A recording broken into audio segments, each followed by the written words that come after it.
Hey guys, this is Giocast 26. Last one was a short one about summer days and the amazing experience that was. I highly recommend you come to the next one. And maybe I'll start off with a little story. This is before summer days that I wanted to share. It's a funny story. It's a good story. And we'll see where that leads us. So, the week before I left Costa Rica, I was staying with my friend Roxy Moon, the DJ, who helps with a lot of the elemental rhythm music stuff, a good friend of mine. He came to Rhythmia with me and we did a lot of ceremonies together. He's just a wild guy.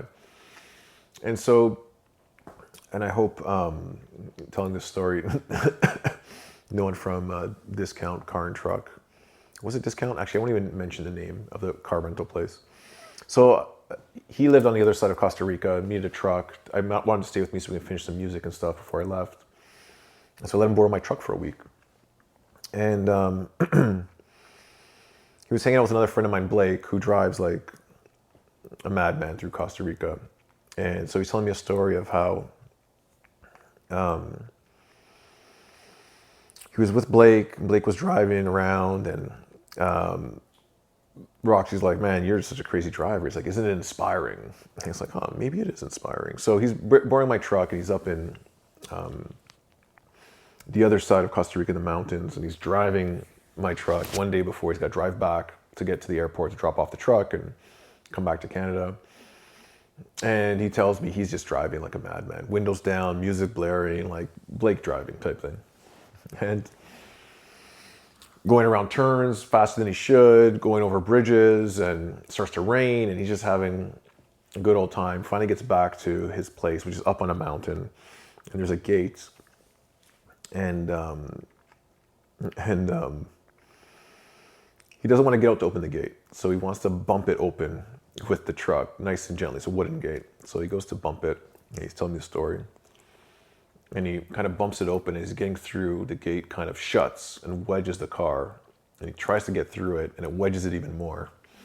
And so now the truck is stuck, wedged in between the gate, and he can't even get it out.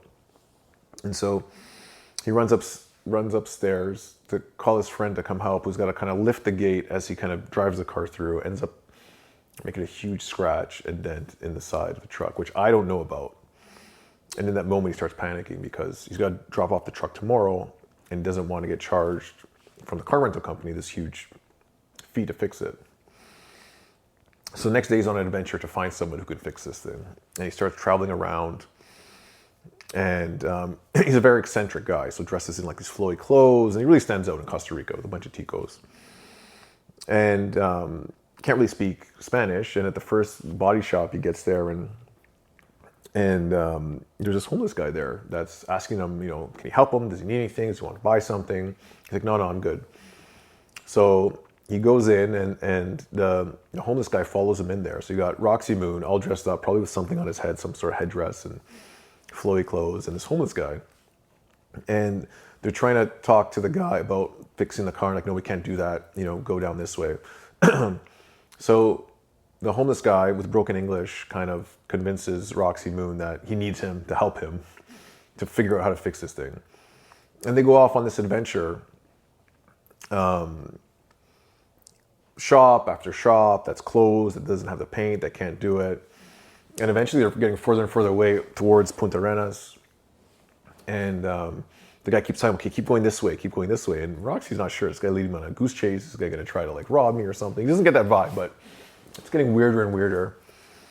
And eventually they're going on this long drive down another 20 kilometers. He's running out of time. He's got to get back to the other side of Costa Rica to bring the truck back in the morning. And they're running out of options, and just intuitively, he pulls a U-turn on the highway, and the guy sees like this kind of shop there, and they find this body shop, and they go in. It's like a family-run body shop, and the guy says he'll do it, and it's only going to cost like a couple $100, like 150, $200. And he said, okay, let's try it. So they try it, and he tries to just touch up the paint. They come back and they all look at it and they're like, no, this is not going to fly. It was just touch ups. So okay, I got to buff the whole thing out, pop it out, refix it. It's going to take a few hours, like 3 hours, but we can do it with the matching paint. So like, okay, fine. So Roxy and the homeless kid, they walk off and they have lunch. And, Roxy ends up buying this kid lunch, a bucket of fried chicken, and they're just talking about life and just connecting in the most intimate and just simple way of just like trying to understand each other and trying to figure out their life. And he sees this guy's like eating like every last morsel of food, just really could tell he was hungry. And they just spend this whole time connecting. And he's talking about his life, how this kid was kind of in a foster home, lost his parents at 10 years old. The foster home kind of collapsed and he was living out in the street by himself. And it was just amazing perspective for Roxy to be, living in these extremes, living in these like really nice houses, staying in Costa Rica with friends, and then seeing this opposite extreme of this extreme poverty and this simple life that this guy's living that seems to be, quite happy and content, or, just accepting the hand he was dealt, And so they go back and they walk back eventually, and the car is perfectly fixed. And, obviously Roxy's happy, pays a couple $100. I think it was like, I don't know, $300, which probably through the car company to fix it in his mind is like a couple $1,000. So he's already a big winner. And he asked the guy if he needs a ride home. So he drives him all the way back to where he lives. And I think the guy was embarrassed about showing him exactly where he lives. So he goes, okay, you can drop me off here at the park, but I want to give you something. And so the kid wants to give him a mango, and he knows exactly where the best mangoes are. And so in a really quick way, he was able to get a mango down from the top of the tree. I don't know if he threw a rock at it or used a stick or did something to get these incredibly ripe and juicy mangoes to give as an offering of friendship to Roxy. And then Roxy in turn gives him whatever money he has left on him. So an extra like $100 gives this kid, just says like, hey man, like you could really use this. And the kid starts crying. And he tells Roxy, this was the best day of my life. This was the best day of my life. And then Roxy starts crying. They're both crying together about this crazy, like, weird synchronistic moment that ended up being such a profound experience for both of them, out of just human connection, of just really just connecting with each other. And so he ends up like walking home, and then Roxy was curious, so he drove by. He drives by this kind of like tent town in the middle of like a jungle of like just all these like homeless people like living under like tarps, and just like something that we have zero exposure to. We have no idea what that would be like. And as he's telling me the story, I'm like laughing the whole time, because I find it so funny, because I had got the full insurance package. So he could have just returned it if he would have called me, because he was afraid to tell me. He didn't want me to know that, hey man, I scratched your car, like I'm gonna fix it, what do I do, where do I go? And if he would just called me, it would have been like, hey, don't worry about it, I got the full insurance. Because last time I broke my mirror and it cost me like $1,000 just to fix the rearview mirror. So I figured in Costa Rica, it's like there's branches everywhere. And so it's funny that like the way that kind of unfolded was like, it was more than just the adventure of trying to fix the car and whatever. It was because like this experience was supposed to happen. And it was a deeply profound experience for both of them, And it's interesting how kind of life unfolds like that sometimes, where we kind of find ourselves in these experiences that cause us to reflect and to appreciate, what we have, and to have more understanding and compassion for others, and to see that, although we come from different situations, we're more similar than we are different in many ways. There's a lot of resonance when we can just really try to connect with that. Another amazing way that I've seen that recently is there's this kind of redneck Southern artist called Anthony Oliver, and he made this song about the current times we live in, and about how the rich are trying to take control. They want to know what we think and what we do. And there's a video I saw of them sharing that song, and all these different people from all walks of life, different ethnicities, watching it and really connecting with it. And I think we're at a time in humanity where we have to really start looking at, what makes us more similar than what makes us more different. And I think there's a lot of powers that be that are trying to exert influence and control and power through things like the climate crisis or whatever, racism and all of these things. But I think what they're trying to do is just put us against each other and make excuses to take more control. And it's a pivotal time, because I feel what's happening is there's this mass awakening I talked about in the last time, where people are waking up to the truth. People are they're feeling something needs to change within them. And I think that's where all change starts, within the individual, so that we can live a more connected life and hopefully break down some of these control systems that are probably created out of fear in themselves, where people want to hold on to what they have and not want to lose that, and what that looks like on the macro level for all of humanity.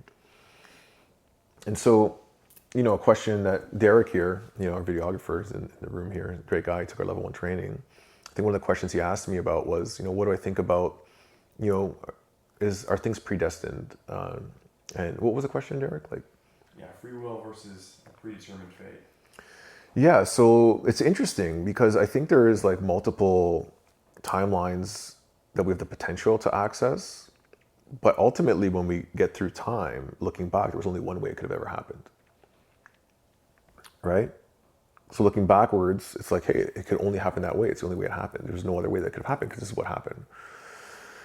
And I think time is an illusion. It's hard to wrap our mind around it. But I think ultimately, it's the way we experience these things that happen, and the self-observation, the contemplation, and the witnessing of things as they unfold. So, I'm not sure if we can control it and change the outcome, because at the end, it's always going to happen only one single way. I think the most self-awareness we can have going through it is we're observing and learning and growing as we're going through it, being less attached to different outcomes, being optimistic to future potential. And maybe we're shifting and creating this thing that's only going to happen one way, but in the real moment, we're kind of guiding through it to get to its ultimate potential. And I think we've gone through many cycles like this before. I think humanity is much older than we're led to believe. And I think we keep coming up to this potentially collapse of duality, where we come back to oneness. And before you get there, the poles start opposing and looking like there's all this chaos and separation and differentiation. And the fear starts to come up. But fear is a great kind of mover. It's a great activator or instigator. And I think the whole thing is to try to break free of the fear and to come through and to see hey, there's really nothing to be afraid of, and that if we can break our fear and see that, hey, we're actually more similar, and we're not here to kind of kill each other and destroy each other and look at our differences, we can actually live harmoniously. I think that's when we're going to see the shift. And who knows what happens then? Maybe this experience collapses in itself and we move on to something different that's beyond this form.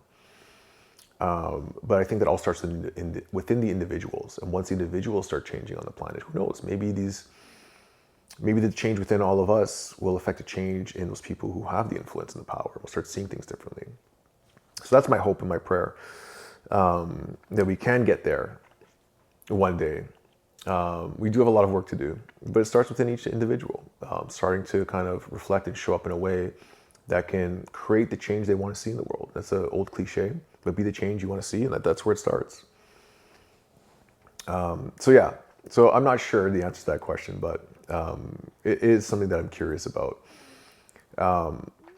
But what's the outcome of that answer? If you do believe there's only one outcome, does that change the way you operate your life? Do you just surrender to everything and allow it to flow? Or do you take action and kind of be engaged and enjoy it? If the world is going to end, do you want to live your last days in fear and, hey, there's nothing I can do about it? Or do you really want to just experience it right in through, the end times? Or maybe it's experiencing it right to some sort of transformation, this global transformation. So I think life is about engaging with it. And even when you're feeling down and not good, it's there's all this kind of pressure to disassociate and to avoid that feeling. But sometimes to move through it, we have to really embrace it, to transform it. And in all the practices that I've learned in plant medicine, whatever, it's the hard stuff when it comes up is trying to move through. So maybe in the global scale, all this stuff is coming up so we can kind of finally move through it rather than suppressing it, leaving it under the surface. And again, it starts within you, to forgive, to be compassionate, and to kind of change from the inside out. So that's kind of my thoughts on that. I know you have a few other questions, Derek. Is there anything else you were curious about or my perspective on anyways? Yeah, I mean, your definition of holistic living and where this is all going with your company, and how this is all changing now, and it's kind of pivotal point for you in the business. Yeah, so I'm trying to find the balance between my mind and my heart, and again, the last episode I started talking about gene keys, and I realized I have this kind of complexity issue where I overcomplicate everything. I'm trying to move to simplicity, and when one of the things is really just trying to like allow things to grow organically and follow my intuition rather than my mind, you know. And in the breath work, as it started, it was never intended to be a business, but I started feeling, you know, like the impact and within myself, the shift, witnessing it in others, and allowing myself to kind of be curious about that, whether it be curious going inward or curious connecting outward. And I realized that breathwork was just a tool, you know, but what it really was about was, you know, finding out who we really are, our elemental rhythm, you know, exposing the shadow aspects of ourselves, you know, finding out like what we're repressing inside of ourselves, finding out where our core beliefs lie, and getting into this elemental rhythm where we start to, you know, release some of these fears, these beliefs about ourselves and the world, start living more positive. And ultimately, you know, one of the big things, and you know, there's a lot of studies around the nervous system, is like, how do we feel like safe? And get into that really like feeling safe and supported and being able to come to a place of creation rather than destruction. Because destruction is fear and control and chaos. And when we're in this space of safety and love and gratitude, you know, we can create from this different place. And so I'm trying to like step into that as you feel like the outside world is creating every reason you have to be afraid, right? Because fear controls. And when people are in this fear mode, they kind of shut down and they become more subservient, and they, you know, they're just looking for help to get out of this feeling. You know, the same way, you know, you try to escape your feelings by, you know, distracting yourself with like sex, drugs, TV, all these things. It's like, hey, if powers that be can keep us scared, one, they're going to keep their grip on control, but two, they're also going to make you disengage, or you want to transform and, you know, become more active in it. So it's like, yeah, trying to help people to get into that space where they can really see who they really are, to transcend their kind of self-beliefs and maybe even beliefs about the world. And that goes far beyond breath work. That's why we're trying to teach different topics, and nervous system regulation and somatic processing and core belief reprogramming. And ultimately, you know, being part of a community and having good relationships. And all the studies have shown like people who live the longest live in a community where they feel supported. And, you know, the biggest impact on people's longevity and health is the quality of their relationships. And what's the most important relationship that you have? It's a relationship to yourself. And that's where it starts. You know, if you have a poor relationship to yourself, it's gonna be hard to be in good relationship with others. You know, and a lot of times we give up ourselves to impress others, or we're not being our true self because of fear of judgment and all these things. And I think it's really key to start reflecting on these things. And this has been a lot of a reflection I've had in the last 5-10 years. You know, trying to figure it out because it's not easy. It's complicated and it's scary and it's uncomfortable. And I go through these kind of waves of ups and downs where I feel like I'm at a good point, and then I'm like, okay, the next learning is around the corner. And there's this other stage that I'm gonna have to go through because I believe we came here to learn and to grow. And maybe it all is all predestined. And this whole algorithm is set out for all of us to have this experience. It's already pre-programmed that we follow this kind of algorithm that kind of just like creates this experience for us. But as we go through it, it's like, how do we experience it? How do we learn from it? Are we kind of shut off as zombies, just walking through the motions? Or are we able to consciously reflect and consciously observe and to learn and to kind of be present and to kind of move through it with ease, grace, curiosity, and excitement versus fear and shutting down and, you know, all those other things. So, yeah, I guess that's where I'm currently at right now, and I guess that can change as well. But it's interesting. I love, you know, being open to other people's beliefs. You know, there's a time where I thought I knew it all. You know, one cup of ayahuasca changed that for me many years ago. I realized I knew nothing, and I was just being open to like other perspectives and beliefs. And there's a lot out there that's trying to confuse people. A lot on social media that's fear-based and half-truths and misinformation and disinformation and psyops and propaganda. It's going on from the beginning of time. But I think it's also there to kind of like get you to a point of like, okay, like I could lose my mind in this completely, but what's the truth that I know in my heart? What's around me? Where can I impact your relationships, the way you show up, and to feel good about that? You know, no matter what the external circumstances are, no matter how bad or good it gets, it's like, how do you show up as a human being in your true humanness, in your true elemental rhythm, your essence, your dharma? And I think that's kind of like the gift we've been given and the challenge we've been given at the same time.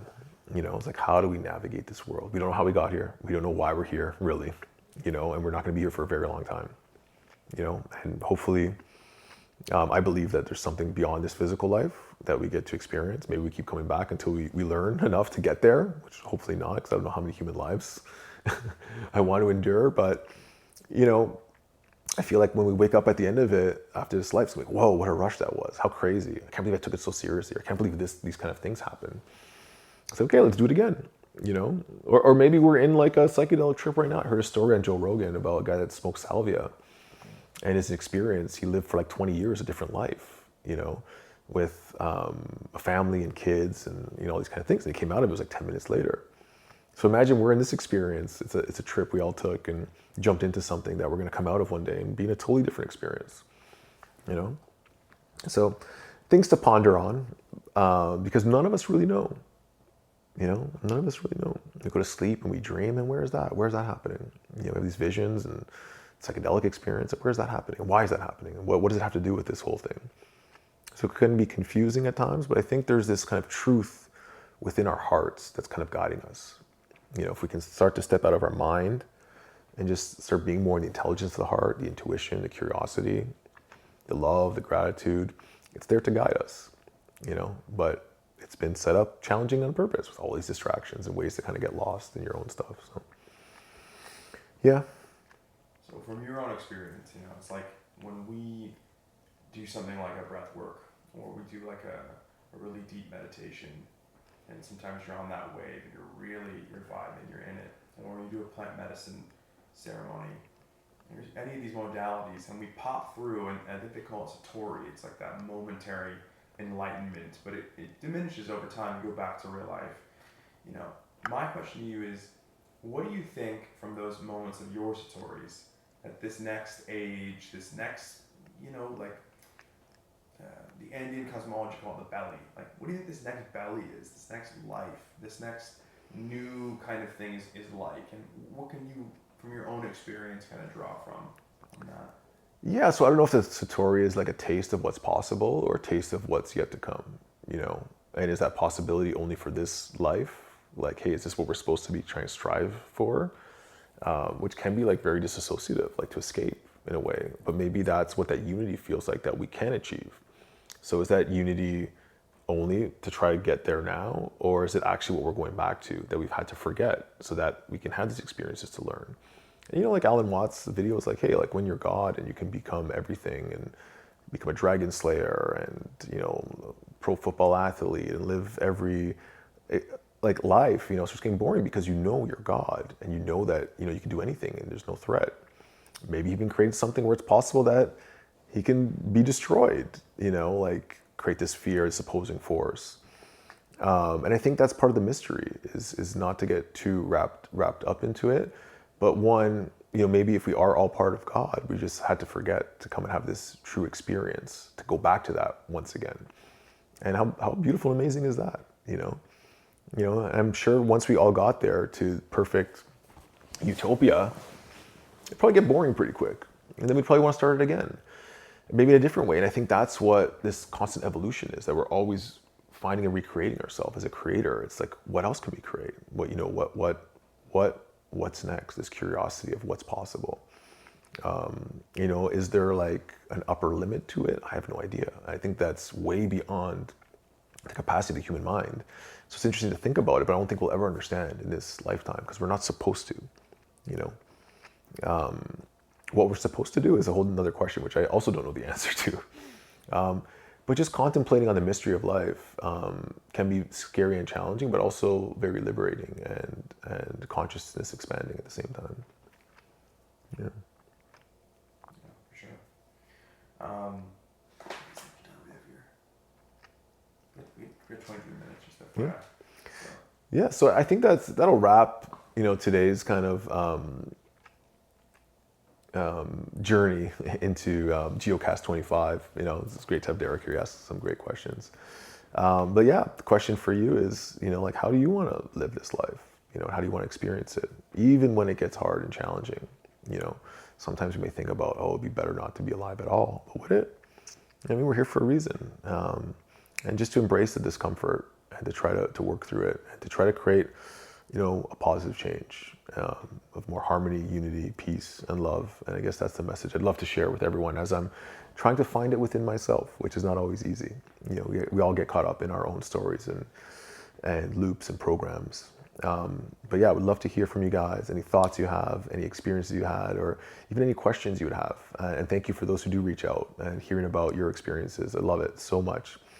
And if you're curious about breathwork, elementalrhythm.com, we have a lot of amazing breathwork tracks and ways where you can dive deeper into your own self and learn more about yourself and experience more of the mystery of life.